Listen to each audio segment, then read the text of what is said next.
പരിശുദ്ധ പരമ ദിവ്യകാരുണ്യത്തിന് എന്നേരവും ആരാധനയും സ്തുതിയും പുകഴ്ചയും ഉണ്ടായിരിക്കട്ടെ. വിശുദ്ധ യോഹന്നാൻ്റെ സുവിശേഷം 19-ാം അധ്യായം 28 മുതൽ 30 വരെയുള്ള തിരുവചന ഭാഗങ്ങൾ. അനന്തരം എല്ലാം നിറവേറിക്കഴിഞ്ഞുവെന്ന് അറിഞ്ഞ് തിരുവെഴുത്ത് പൂർത്തിയാകുവാൻ വേണ്ടി യേശു പറഞ്ഞു, എനിക്ക് ദാഹിക്കുന്നു. ഒരു പാത്രം നിറയെ വിനാഗിരി അവിടെ ഉണ്ടായിരുന്നു.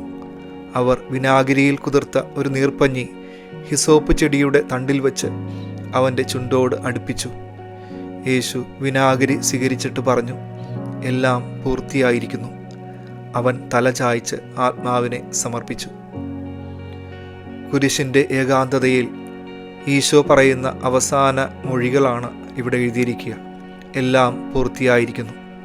എന്നാൽ ഈശോയിൽ ഇന്നും അവശേഷിക്കുന്ന ഒന്നുണ്ട്. അത് അടങ്ങാത്ത ദാഹമാണ്. അവിടുന്ന് ഇപ്രകാരം പറയുന്നു, എനിക്ക് ദാഹിക്കുന്നുവെന്ന്. ഈ ദാഹം നമ്മുടെ ആത്മാവിന് വേണ്ടിയുള്ള ദാഹമാണ്. ഈ ദാഹം ഇന്നും കർത്താവിൻ്റെ ഹൃദയത്തിൽ അവശേഷിക്കുന്നു.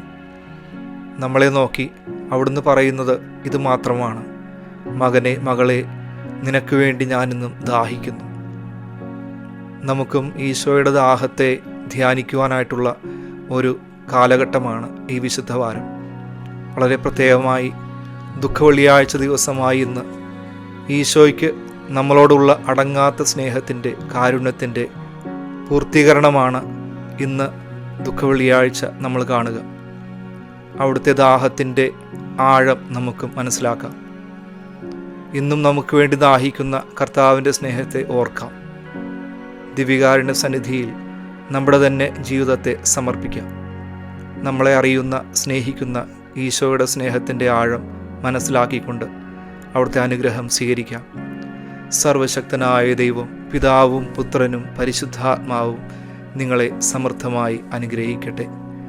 പരിശുദ്ധ പരമ ദിവ്യ കാരുണ്യത്തിന് എന്നേരവും ആരാധനയും സ്തുതിയും പുകഴ്ചയും ഉണ്ടായിരിക്കട്ടെ.